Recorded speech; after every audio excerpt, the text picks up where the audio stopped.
วันนี้อยู่กับเอื้อแหนมเด้อเป็นเจ้าของผลิตภัณฑ์ Sophisticated Skincare จากประเทศไทยวันนี้อยู่กับน้อง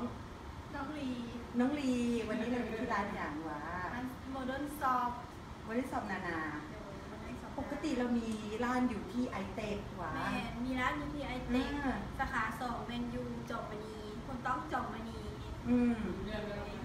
อ๋อค่ะแต่ตอนนี้ก็ยังเปิดอยู่ทั้ง2 สาขาเปิดทุกมื้อจัดมื้อด้วยร้านนี้เดี๋ยวโฆษณาก่อนเดี๋ยวลองมองดูเสื้อผ้างามลายทุกอย่างเลยเพราะว่าน้องนานี่เป็นคนที่มีสไตล์แล้วก็มีรสนิยมสุดๆอันนี้นางจัดเองหมดทุกอย่างแล้วนางก็เป็นคนอนุญาตว่าให้Sophisticated Skincare นางเป็นคนเลือกเองว่าให้มาจำหน่ายที่นี่ได้เลยเนื่องจากว่าSophisticated Skincare จำหน่ายบนสายการบินไทยอยู่ที่ร้านไทยช็อปแล้วก็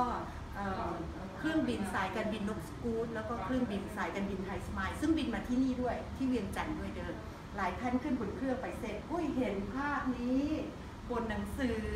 บนเครื่องถามว่าอันนี้เป็นอย่างนี่ราคาหนังสือที่เราขายสินค้าปลอดภาษีบนเครื่องบินก็คือหนังสือนี้นะคะนี่ก็จะเป็นหน้าของฮาวเองกับน้องสาวของฮาวที่เป็นแพทย์ยาเป็นเจ้าของสูตรเพราะฉะนั้นเนี่ยน้องนาก็เลยบอกว่าสินค้านี่มันดีมีคุณภาพหลายเขาการันตีด้วยการจำหน่ายบนเครื่องถึง3 สายเพราะฉะนั้นเนี่ยน้องนาเลยบอกเหมาะสมกับที่ร้านเนอะน้องลีว่าไหมลูกค่ะตอนนี้มันจะเป็นช่วงปีใหม่เราก็จะมีโปรโมชั่นน้องลีอธิบายเลยอันนี้เป็นสบู่เนาะซื้อ1 แถม 1ราคา290 บาทเท่ากับว่าซื้อ290ได้แถมไปเลย290 บาทนะคะตัวนี้เด็กน้อยใช้ได้ที่ประเทศไทยเนี่ยเด็กน้อยที่เล่นก็มากหลายมากเพราะตัวนี้เป็นกิสลีนแท้ทั้งก้อนแล้วน้ำหอมที่เติมในสบู่นี่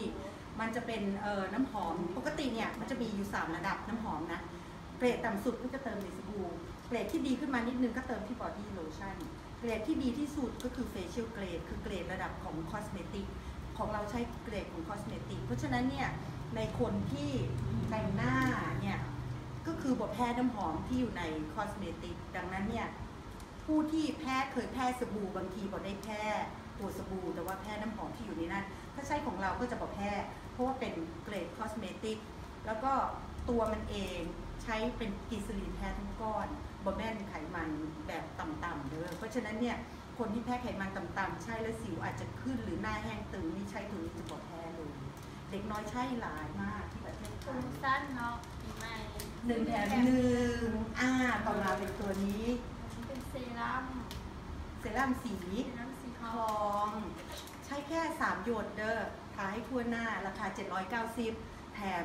790ไปเลยนะคะคนที่เป็นลูกค้าเก่าจะมาซื้อเก็บไว้ก่อนก็ได้เพราะว่าเดี๋ยวหลังจากปีใหม่เราก็ขายราคาปกติแต่ว่าอันนี้นะความดีงามคือไส้เสร็จเนี่ยสิวนะคะแล้วก็รอยด่างดำนี้จะหายไปแล้วก็ริ้วรอยจางๆก็จะหายไปด้วยตัวนี้จะช่วยผลัดเซลล์ผิวกระตุ้นให้เกิดการสร้างคอลลาเจนจากผิวภายในแล้วพอเมื่อผลัดเซลล์ผิวเสร็จปุ๊บเนี่ยสิวอุดตันต่างๆก็จะหายแล้วทาแป้งนะน้องนาบอกแป้งเข้าหน้าหลายตอนบ่ายนี่บอกต้องแต่งหน้าเพิ่มเลยตัวนี้ตัวต่อไปอันนี้เป็นอันว่ากันฟ้า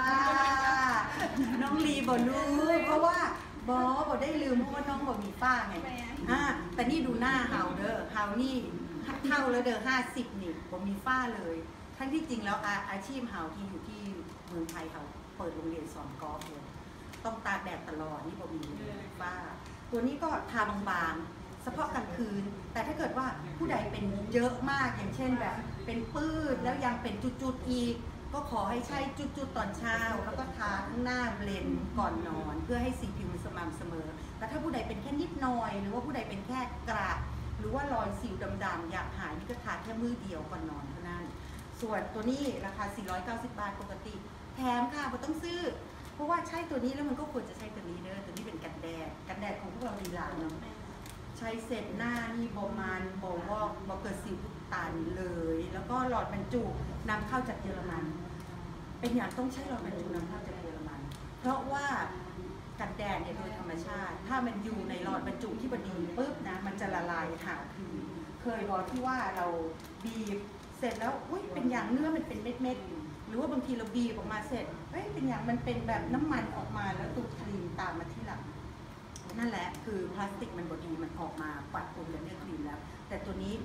ดีมากเด็กน้อยที่ไทยใช่หลายถ้าเด็กน้อยใช้ได้มันก็ดีต่อผู้ใหญ่เพื่อกันก็ต้องกังวลอย่างเลยมีโปรโมชั่นก็ซื้อ890แถมเลยหมดยางโปรโมชั่นโอเคแล้วก็สำหรับเป็นเซตใยพอดีเซตใยวันนี้อยู่ที่ร้านสาขาหนึ่งเด้ออยู่ที่ไอเต็กสั้น3แต่ว่าถ้าอยากได้ของก็แจ้งทีนี้ก็ได้แล้วก็เดี๋ยว สาขา2ก็ได้ แล้วเดี๋ยวไปเอาให้ คุณต้อง ซึ่งจะอธิบายว่าในเซตใยเนี่ยนะมันก็จะมีกล่องผ้าไหมด้วยงามหลายสามารถจะเอาไปใส่เป็นกล่องจิวเวลรี่ก็ได้ให้เป็นของขวัญผู้ใหญ่ที่เรานับถือก็ต่อเด้อพอดีเมื่อกี้มีสายแทรกนิดหนึ่งก็มีลูกค้าจะสั่งของนั่นแหละ ก็อย่างนี้จะบอกว่าที่ร้านโมเดิร์นช็อปสาขาหนึ่งเนี่ยมีเป็นที่เป็นเซ็ตกล่องผ้าไหมเลยในเซ็ตนั้นก็จะบรรจุไปด้วยของ1 2 3 4อย่างนี่ปกติราคา 2,260 แต่ว่าปีใหม่เราลดให้ 1,000 บาทเพราะฉะนั้นเซ็ตเนี่ยจะเหลือแค่ 1,260 บาทเท่านั้นเพราะฉะนั้นเนี่ยท่านใดสนใจก็แจ้งที่น้องลีได้แล้วเดี๋ยวน้องลีก็ไปเอาให้ โอเคน้องลีขอบคุณมากค่ะวันนี้เท่านี้เด้อสบายดี